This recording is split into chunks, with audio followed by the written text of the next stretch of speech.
इस साल इस पैंडेमिक के समय में भी जब हम इतना खुल कर के बाहर नहीं पाते, हम लोग हमारा सेमिनार सक्सेसफुली कंडक्ट कर सकते हैं। तो इस सेमिनार का जो पर्पस है, पहले मैं आपको एक्सप्लेन करना चाहूंगी। There are certain things we are going to discuss in this seminar and उसमें सबसे बड़ा डिस्कशन ये रहेगा कि बच्चों का किस तरीके से करियर पे हम हमारा फोकस बना करके रख सकते हैं। अच्छा, फोकस बनाना तो ठीक है, but apart from that also we have a very big duty as parents कि बच्चों का मार्गदर्शन करना और बच्चों को एक तरीके से रास्ता दिखाना कि उनको किस तरफ जाना है, किस तरीके से काम करना है। That is also one of the biggest responsibilities we share. तो आज मैं विशाल सर, आज हमारे साथ विशाल सर हैं एंड आहूजा सर खुद भी हमारे साथ है। I would like to welcome Ahuja sir and Vishal sir to the meeting, and I would request Vishal sir to share a couple of words with us. Please, Vishal sir. Warm welcome to all the parents and warm welcome to all the students. वैसे तो daily बच्चे zoom application पे meeting arrange करते हैं, lectures attend करते हैं, तो बहुत अच्छा लगता है।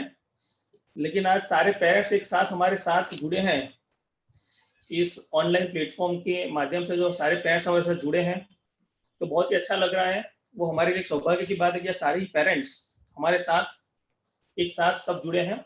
जैसे मैम ने बताया कि एवरी ईयर हम एक फिजिकल सेमिनार तो करते ही हैं, ठीक है, जिसमें हम बच्चों को करियर के रिगार्डिंग, अभी आप देख सकते हैं ये जो अभी जो स्टेज है बच्चों का स्टैंडर्ड 6, 7 एंड 8, ये जो बच्चों का स्टेज है वो बहुत ही इंपॉर्टेंट है, बहुत ही क्रूशियल स्टेज है। आज से नेक्स्ट 2-3 साल में एक ऐसा स्टेज आ जाएगा कि बच्चों को करियर डिसाइड करने का टाइम आ जाएगा। तो उस हिसाब से अगर हम देखें तो ये जो स्टेज है वो काफी क्रूशियल है। तो बच्चों को इस स्टेज में गाइड करना, थोड़ा सा मार्गदर्शन देना बहुत ही इंपॉर्टेंट रहता है। तो हम हर साल तो फिजिकल सेमिनार करते हैं। इस बार हमें ये पैंडेमिक सिचुएशन की वजह से ऑनलाइन स्टेज के थ्रू हम आप सबके साथ जुड़े हैं।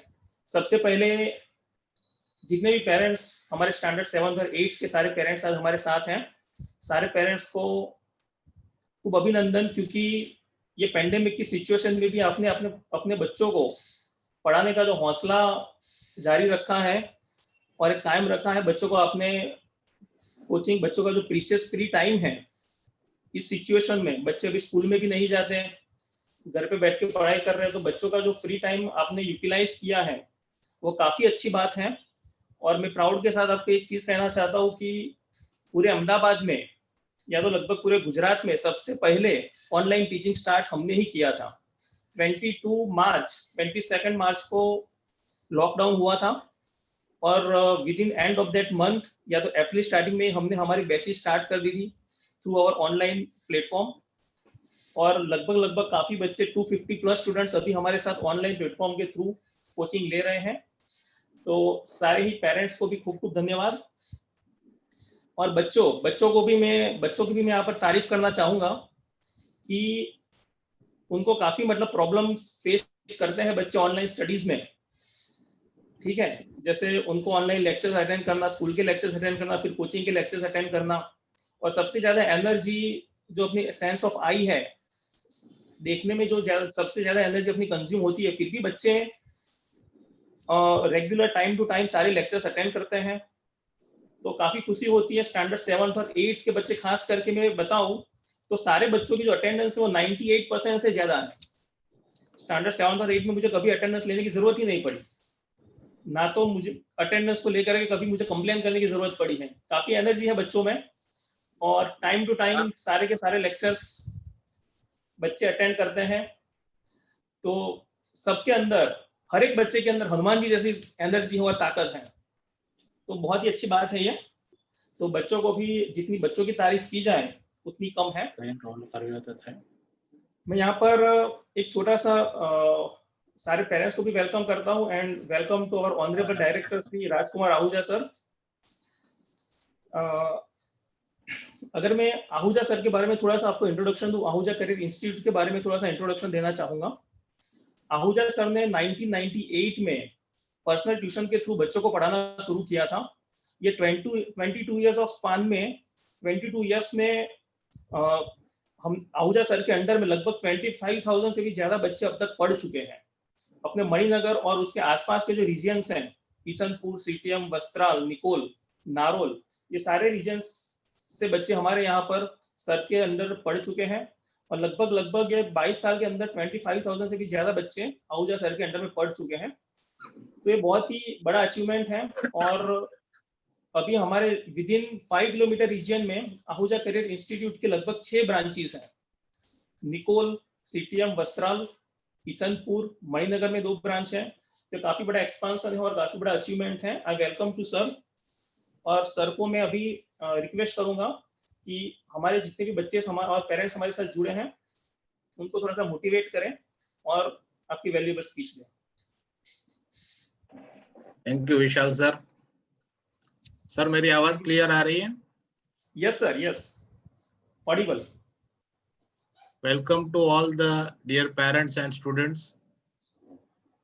I really appreciate the efforts of all the students and the teachers because अभी जो situation है उस हिसाब से अपने आप को मोटिवेट रखना, encourage रखना और इस situation में भी ऑनलाइन सिस्टम में भी अप टू द मार्क काम करना, वो बच्चों की तरफ से हो या टीचर्स की तरफ से हो, इट्स वेरी टिपिकल थिंग और सभी ने ये चीजें मेंटेन की है।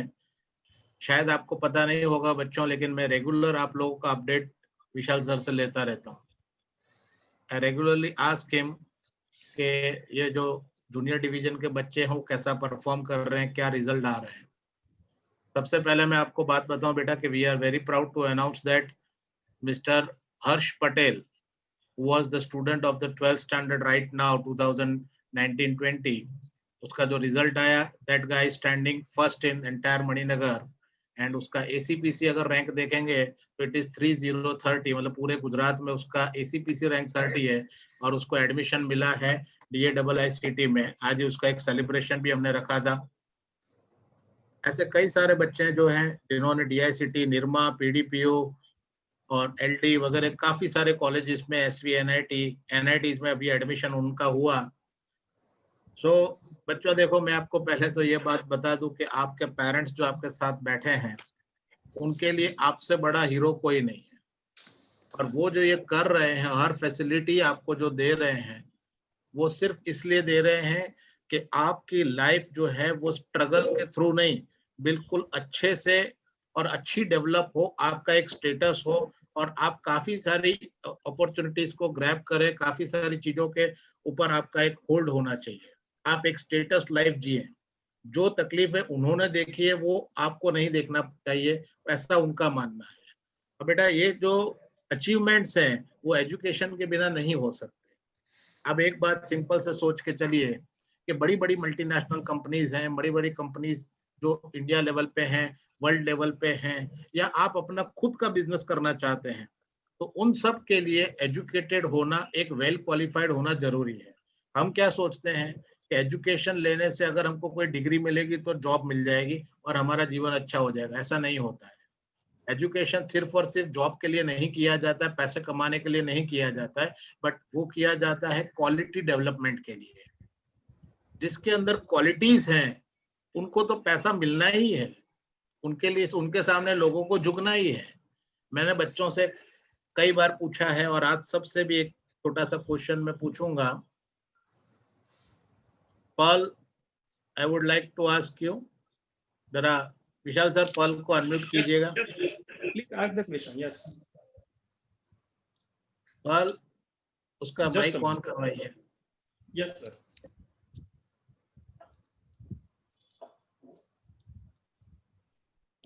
हीर बेटा, unmute your mic. Yes, sir. you are in which school, my dear? Vedant International. Very good. Where do you stay, beta? In which area? Maninagar. Okay. Okay okay, तो आप वेदांत स्कूल में हैं तो आपने ये कर्णावती दाबेली का तो नाम सुना ही होगा। सर।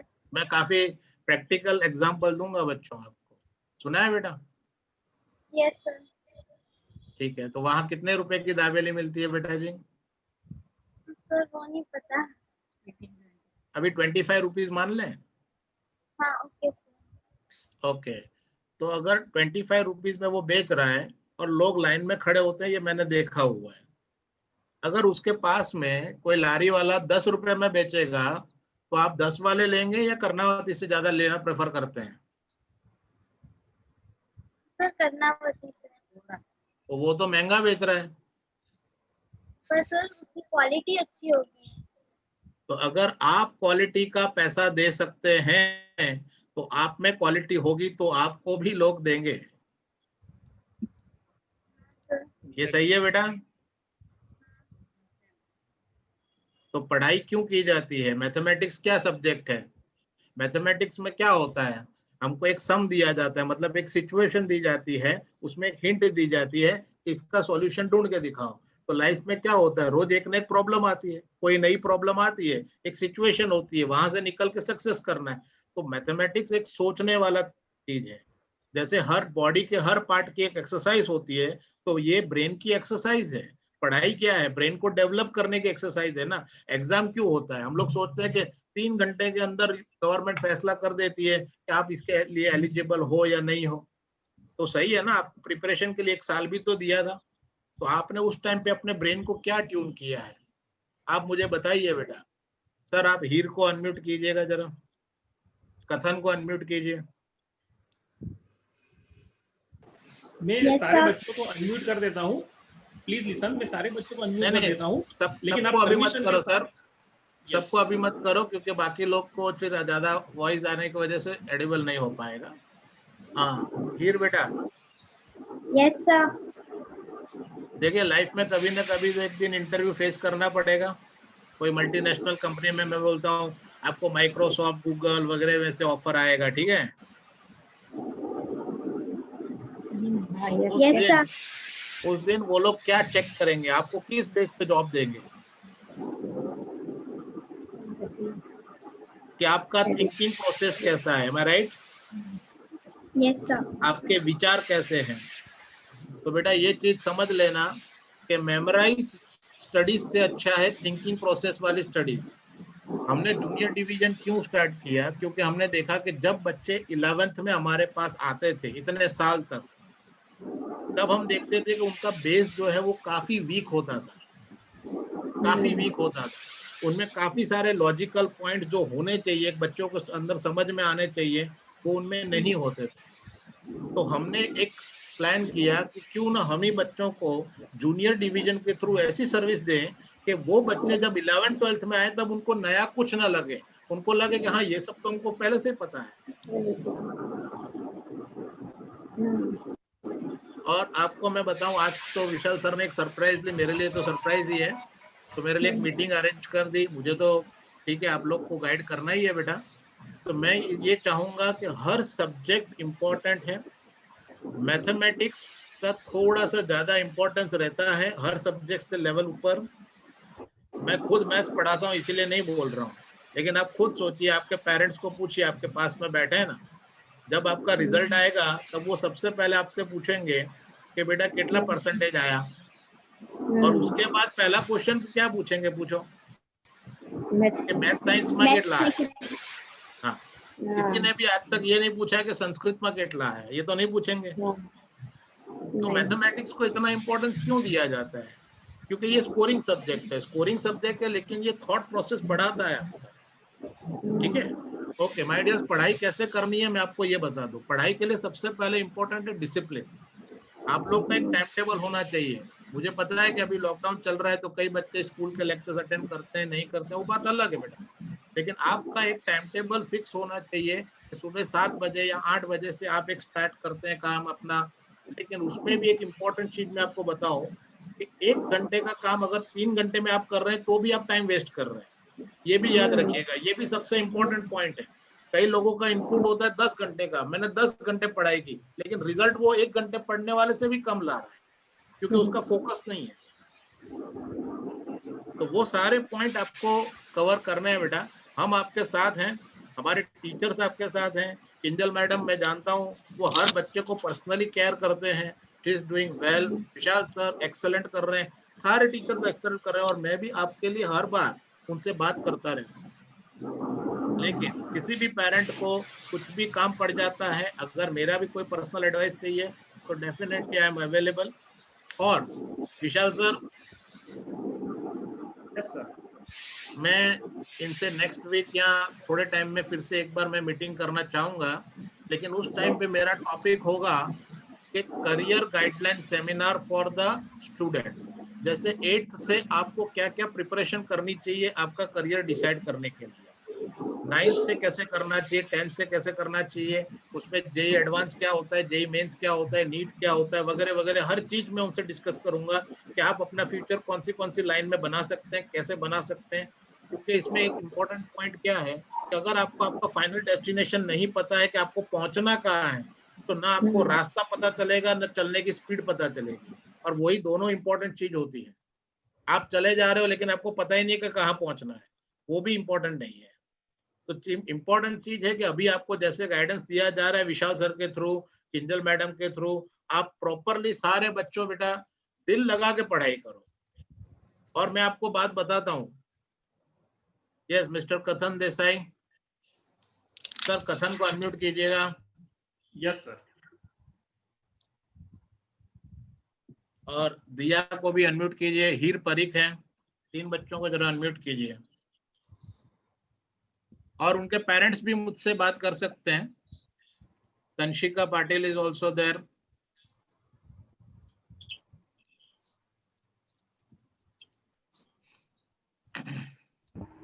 यस सर, अनम्यूट कर दिया मैंने सबको। ओके, चलिए बच्चों, Tanshika, yes sir. Yes Kathan sir, Kathan को अनम्यूट कीजिए जरा, दिया को कीजिए। Yes sir, yes sir. Kathan बेटा, आपसे मैं एक यस सर। छोटी सी बात आपको बताना चाहता हूँ कि अगर आपको सब्जेक्ट में कहीं पे भी दिक्कत आ रही है, या फिर आप कैसे प्रैक्टिस करना डिमोटिवेट हो जाते हैं, या कुछ भी प्रॉब्लम है, तो आप टीचर से बात कर सकते हैं। लेकिन साथ साथ में मैं एक और इम्पोर्टेंट बात बताता हूँ कि आपके वर्क की वैल्यू होगी, और सिर्फ वर्क की ही वैल्यू होगी। उसका एक एग्जांपल मैं आपको बताना चाहता हूँ, इसीलिए मैं आपसे कनेक्ट हुआ हूँ। कथन, तंशिका, आप लोग मुझे एक चीज का आंसर दीजिए। सपोज कीजिए कि आपकी खुद की कंपनी है और आपके पास 2 एम्प्लॉइज हैं। एक एम्प्लॉय ऐसा है कि रोज आता है आपके ऑफिस में, आपको पूछता है कि भाई मेरा प्रमोशन कब करोगे, मेरे को कितना इंक्रीमेंट दोगे, लेकिन उसका काम अच्छा नहीं है, ठीक ठाक है। और एक दूसरा एम्प्लॉय है आपके पास कि जिसने अभी तक आपसे कभी सिफारिश नहीं की, लेकिन अपना काम अप टू डेट किया है। आप at the end of the year किसको प्रमोशन देंगे? सर जो मेहनत करता है वो।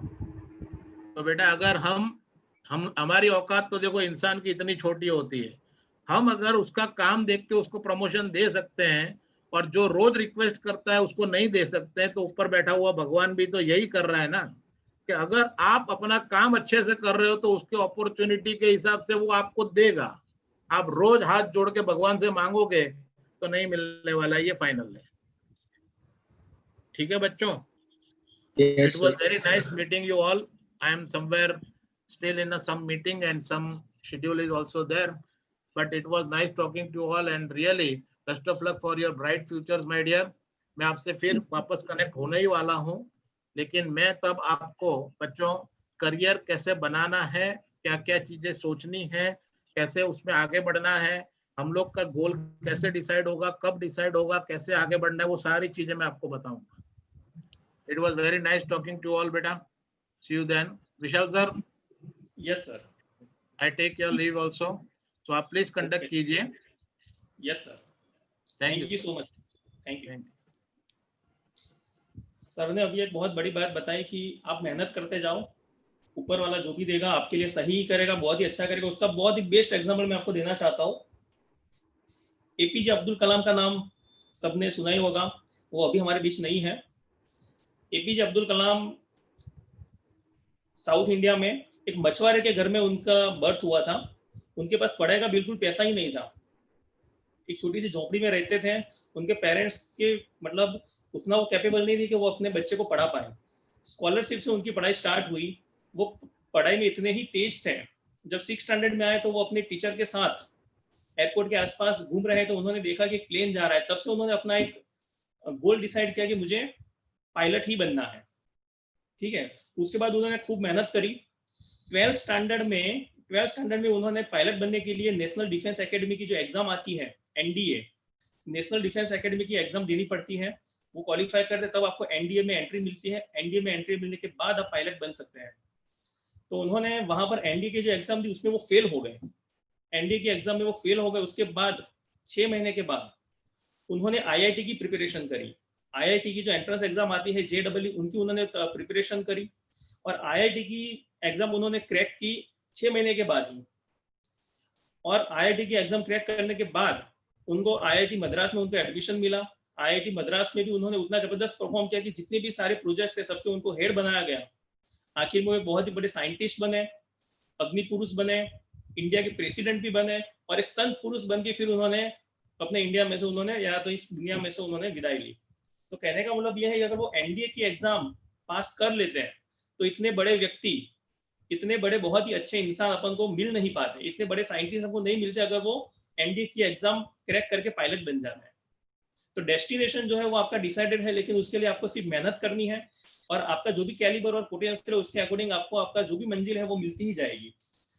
अब ये सारी बातें जो हम आपको कहते हैं उसके पीछे एक रीजन ये है कि आपकी जो भी एज है स्टैंडर्ड 6, 7, 8, हम सबसे ज्यादा फोकस स्टैंडर्ड 6, 7, 8 में करते हैं क्योंकि 6, 7, 8 जो है वही इंपॉर्टेंट है, वही आपका बेस है। अगर आप 6 स्टैंडर्ड, 7 स्टैंडर्ड, 8 स्टैंडर्ड में अच्छी मेहनत नहीं करते हैं और 9, 10 स्टैंडर्ड में जाके आप उसको कवर करने की कोशिश करते हैं तो वो काफी मुश्किल है। क्योंकि मैं आपको एक सिंपल सा एग्जांपल दूं, स्टैंडर्ड 7 की बात करूं मैथमेटिक्स, तो उसमें lines and angles, triangle and its properties, congruency of triangles, linear equation in one variable, ये सारे चैप्टर आप 9th स्टैंडर्ड के, अगर आपका कोई बड़ा भाई या बहन 9th स्टैंडर्ड में पढ़ाई करता है तो उसकी बुक उठा करके आप देख लीजिए कि सारे चैप्टर्स वहां पर सीक्वेंस में है एज इट इज। अभी सिचुएशन ये हो रही है कि 9th स्टैंडर्ड के बच्चों को हमें पहले 7th स्टैंडर्ड का सिखाना पड़ता है, उसके बाद हम 9th स्टैंडर्ड का शुरू कर सकते हैं। तो इसीलिए ये जो स्टैंडर्ड्स है वो काफी बेस है। 6th स्टैंडर्ड में फर्स्ट चैप्टर क्या था मैथ्स में आपका, नेचुरल नंबर्स। 7th स्टैंडर्ड में फर्स्ट चैप्टर क्या था, होल नंबर्स। 8th स्टैंडर्ड में फर्स्ट चैप्टर क्या है, रैशनल नंबर्स। 9th स्टैंडर्ड में नंबर सिस्टम और 10th स्टैंडर्ड में रैशनल एंड इरेशनल। ये पूरी सीक्वेंस है। आपका जो नंबर सिस्टम है वो पूरा बेस आपका स्टैंडर्ड 6 से स्टार्ट होता है। इसीलिए हम यहाँ पर कोचिंग भी स्टैंडर्ड 6 से ही स्टार्ट करते हैं। नेक्स्ट ईयर हम स्टैंडर्ड 6 भी स्टार्ट करने वाले हैं जो काफी इंपॉर्टेंट है। आपका जो फ्यूचर है, आप 9, 10 में कैसा परफॉर्म करेंगे, आप 11, 12 स्टैंडर्ड में कैसा परफॉर्म करेंगे, वो डिपेंड करता है कि आपके बेसिक्स एंड फंडामेंटल्स अभी कितने क्लियर हैं। और 7th स्टैंडर्ड के बच्चों को पढ़ाने की, 7th और 8th स्टैंडर्ड के बच्चों को पढ़ाने की सबसे ज्यादा मजा हमें आती है कंपेयर टू अगर हम 9th और 10th स्टैंडर्ड की बात करें तो 7th और 8th स्टैंडर्ड के बच्चों को पढ़ाने की मजा इसलिए आती है कि काफी क्यूरियस बच्चे हैं, काफी क्यूरियस। हमें सबसे ज्यादा लेक्चर्स भी स्टैंडर्ड 7 और 8 में ही लगाने पड़ते हैं compare to 9th and 10th standard, क्योंकि बच्चे इतना हमें क्वेश्चंस पूछते हैं, उतनी उनकी क्यूरियोसिटी है कि हमें हमारा सिलेबस भी उसकी वजह से लेक हो जाता है कभी कभी। तो ये बहुत ही अच्छी बात है, आपकी जो क्यूरियोसिटी है वो आपकी बहुत ही बड़ी क्वालिटी है। हर चीज को जानना चाहिए, क्यों हुआ, कैसे हुआ, चाहे वो सब्जेक्ट रिलेटेड हो चाहे वो किसी और चीज में भी हो। क्यूरियोसिटी इस ऐसे ही आप बनाए रखना, ठीक है, तो डेफिनेटली आप आगे जाएंगे। पूरे साल आपने कंटिन्यूअसली अप्रैल से जो मेहनत की है उसको रेसिप्रोकेट करने का भी अभी टाइम आ गया है। तो मैं किंजल मैम से रिक्वेस्ट करूंगा कि जो भी बेस्ट परफॉर्मेंस है स्टैंडर्ड 7 और 8 में उसे अनाउंस करें please. Hello,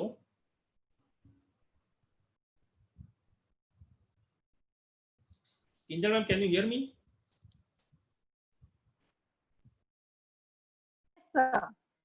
yes sir. Yes ma'am, please. Okay, तो अब आगे बढ़ते एक बहुत ही स्पेशल सेक्शन पे इस सेशन के। इट्स लाइक जिस तरीके से हम कोई भी काम करते हैं तो हमेशा हमें बचपन से सिखाया जाता है कि अच्छे कर्म का फल भी हमेशा अच्छा होता है।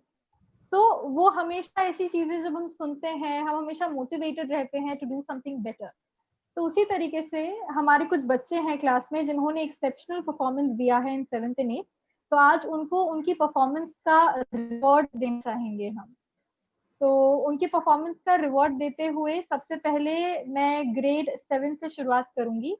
तो सबसे पहले ग्रेड 7 में शुरुआत करूंगी। ग्रेड 7 में सबसे बेस्ट परफॉर्मेंस का जो हम रिवॉर्ड दे रहे हैं that is going to Aarav. मैं सबसे पहले आरव के बारे में कुछ कहना चाहूंगी and then I show you what reward we are giving. Everyone, please give him big round of applause. Everyone, for Arav. Good. So speaking of Arav, as a teacher, I can say that it's a complete delight to teach Arav. क्योंकि आरव को जब हम पढ़ाते हैं तब हम एक assurance लेकर के पढ़ाते हैं कि बच्चा डेफिनेटली अच्छी तरीके से समझ लेगा और जो नहीं समझ में आएगा वो पूछ लेगा। उसका जो क्यूरियोसिटी है, जो ही आस्क क्वेश्चन, उससे हमें भी कॉन्फिडेंस है कि हाँ सभी को समझ में आ गया। That is how he asks. Even a little thing, छोटा सा भी डाउट अगर उसके दिमाग में रहेगा तो वो जाने नहीं देता है, क्योंकि उसको समझ है कि that particular doubt may come in the way of him understanding the concept very well. तो ये जो आदत है आरव की, आई बिलीव कि आज यही आदत उसको यहाँ तक लेकर आई है कि हम सबके सामने उसको इस तरीके से रिवॉर्ड कर रहे हैं। So as a reward, and of course I am a teacher also, an English teacher, तो बुक्स से बेटर तो क्या ही रिवॉर्ड होगा। और जितना हम किताबें पढ़ करके सीखते हैं उतना हम किसी चीज से नहीं सीख सकते apart from the life experiences of course. तो there is a beautiful book, एक बहुत ही बढ़िया किताब है जो कि यूजुअली लोग तब पढ़ते हैं जब बहुत ज्यादा बड़े होकर के लाइफ में चीजों को समझने की कोशिश करते हैं usually. But I would like to give this, we would like to give this book to Arav right away because we believe that Arav is capable enough of understanding the gravity of this. Thanks, ma'am. Thank you, sir. Congratulations, beta. Thank you, sir.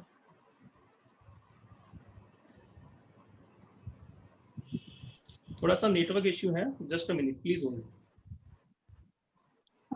I'm extremely sorry, I have certain network issues today, so I got disconnected. So this is a very beautiful book written by Robin Sharma, The 5 AM Club. And we truly believe that Arav is capable enough of understanding the gravity of this book. ये एक किताब है जो कि successful लोगों की जिंदगी पे एक रोशनी डालती है और हमें सिखाती है कि किस तरीके से सक्सेसफुल लोग अपनी जिंदगी में ऑपरेट करते हैं। So we give this book to Arav, truly believing कि वो किताब से उसकी सबसे बेस्ट इंसाइट्स को अपनी लाइफ में अप्लाई करना सीखेगा। And I recommend even the other students to get this whenever they could. And guys, I would like to give to Viha from grade 8. क्योंकि वो travel कर रहे हैं, so unfortunately they couldn't join us for the session today. Speaking of Viha, again, one of the exceptional children that we have here. Like Arav, Viha has always been very curious about anything and everything. No question in her mind will go unspoken of. And such is the trait of a person who never gives up on excellence. हमेशा काम complete करना, teachers का सुनना, an idealistic behavior I would say she has. And we would like to give her another exceptional book, The Diary of a Young Girl, Anne Frank. Anne Frank, a teenager जिन्होंने अपनी जिंदगी में काफी struggle देखा, penned down one of the most important evidences of history for us. And we would like to give this to Viha again with a hope that Viha will take the best insights from the book and apply it in her own life. Now that we have Arav, there were certain questions we would like to ask Arav and his parents. Please unmute them. Yes, they are already unmute. Yes. Arav, can you hear me? Yes, ma'am. It is quite not clear, but I can hear you now. Okay, perfect. So do tell me when I have to repeat. Thanks to the network, अगर कुछ repeat करना हो तो बोल देना बेटा. Okay, so there are some questions I'd like to ask, especially Arav, आपकी mummy से मैं पूछना चाहूंगी, मैम. आप हमें बताइए कि जी। आपका एक्सपीरियंस आहूजा के साथ ऑनलाइन क्लासेस का कैसा रहा है? जी बहुत ही अच्छा रहा है और बहुत इम्प्रूवमेंट है आरओ में। वैसे इतने सारे क्वेश्चन मुझे भी नहीं पता था कि वो इतने क्वेश्चन पूछता है, क्योंकि स्कूल में क्या करता है, ट्यूशन में क्या करता है, मैंने तो उसे देखा ही नहीं है, पर अभी जाकर पता चला कि इतने क्वेश्चन करता है। बहुत अच्छा कर रहा है, ऑनलाइन बहुत अच्छा पढ़ाई हो रही है उसकी। ओके मैम, और क्वेश्चन पूछता है तभी सीखता है? हाँ वो तो है, क्योंकि अभी तक क्या था कि वो स्कूल में जाते हैं, वो ट्यूशन में जाते हैं, तो हमें पता ही नहीं चलता कि वो लोग कैसे पढ़ते हैं। हाँ वो घर पर लर्न करते हैं, हम उससे वो ओरल लेते हैं तो पता चलता है कि वो उसका कंफ्यूजन क्या है वो मुझे नहीं पता था, पर इतना सारे क्वेश्चन करता है वो मुझे अभी अभी पता चला है कि वो इतने क्वेश्चन भी करता है। बहुत अच्छा एक्सपीरियंस है, मैम ऑनलाइन पढ़ाई में बहुत ही अच्छा हो रहा है। उसका जो इम्प्रूवमेंट है उसके पीछे यही एक क्वालिटी है उसकी, क्वेश्चन पूछना, इंटरेक्शन में रहना टीचर्स के साथ। और मैं सारे बच्चों को रिपीटेडली यही कहता हूँ, जब भी मेरा पेरेंट्स के साथ भी इंटरेक्शन हुआ है, कि टीचर्स के साथ जितना ज्यादा इंटरेक्शन में रहोगे आप, टीचर से जितना ज्यादा डाउट्स आप सॉल्व करवाओगे, उतना ही ज्यादा आपका भी कंसेप्ट क्लियर होगा और आपका जो थिंकिंग लेवल है वो भी आपका ब्रॉड होगा। ठीक है, तो बहुत ही बड़ी बात है और बहुत ही अच्छी बात है। Please carry on.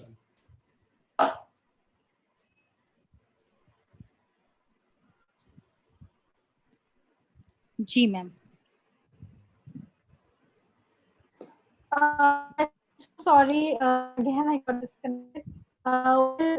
Next question ma'am, मैं आपसे ये पूछना चाहूंगी कि यहाँ का जो एग्जाम पैटर्न है, हाउ हैज द एग्जाम जी pattern helped Aarav in scoring well and practicing for exams?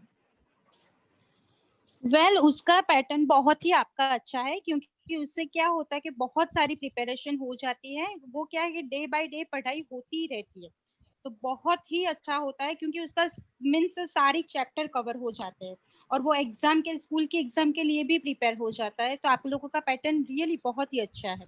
पहले मुझे थोड़ी दिक्कत होती थी, क्योंकि मेरा और उसका माइंड सेटअप नहीं हो पाता था, क्योंकि इतनी सारी पढ़ाई पढ़ाई पढ़ाई पूरा दिन हो जाता था। पर अभी सब धीरे धीरे सेट हो गया है और मुझे अभी लगने लगा है कि नहीं बहुत सही में जा रहा है, उसकी प्रिपरेशन बहुत अच्छे से हो जाती है इस पैटर्न से।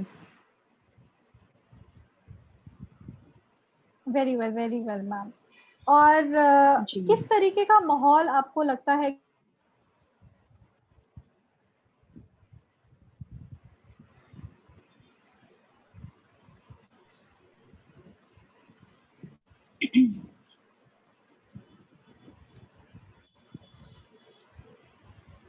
सर किंजल मैम ऑडिबल नहीं है अभी। यस मैम, यस बेटा। मैम मेरा आपसे क्वेश्चन ये है कि किस तरीके का competitive माहौल आपको लगता है कि आरव को यहाँ मिल रहा है? Do you think he is getting the kind of competition that is motivating him to do better?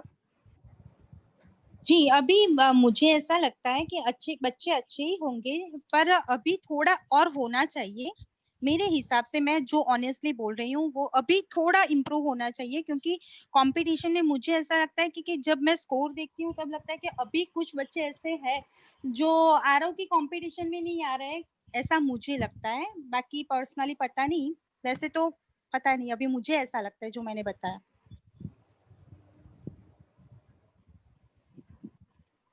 Means क्या है, Yes कंपटीशन ma'am, इतना yes. नहीं मिल पाता जितना उसे मिलना चाहिए। So Arav Yes, ma'am. considers himself as his biggest competition. Would that be correct?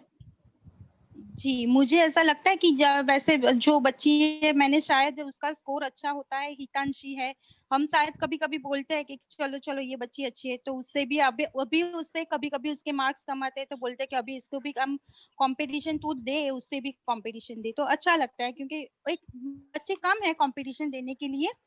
पर अभी होना चाहिए मेरे हिसाब से, और बच्चे होने चाहिए कंपटीशन देने के लिए। Yes ma'am, yes ma'am. वैसे हम और सबसे वैसे बड़ा आरव को तो कंपटीशन तो जी जी बोलिए मैम। मैं यहाँ पर एक नहीं आप बात कहना बोलिए। चाहूंगा। मैं यहाँ पर एक जी बात कहना चाहूंगा कि एक्सक्यूज मी, कि आफ्टर जी 2 बोलिए। मिनट जब अपना सेशन एंड हो जाएगा, तो आई रिक्वेस्ट ऑल ऑफ यू कि अभी काफी इंपॉर्टेंट बातें मुझे आपसे कन्वे करनी है, तो प्लीज आप जैसे ही सेशन एंड होता है तुरंत ही उसको रिज्वाइन कर लीजिए, क्योंकि काफी इंपॉर्टेंट इंपॉर्टेंट बातें हैं जो आपसे शेयर करनी अभी जो बाकी है, ठीक है। So I request all of you कि अभी ये सेशन आप एंड कर दें और तुरंत ही एक नया सेशन आप ज्वाइन कर लें, because only 1 minute is remaining in this session. Please everyone.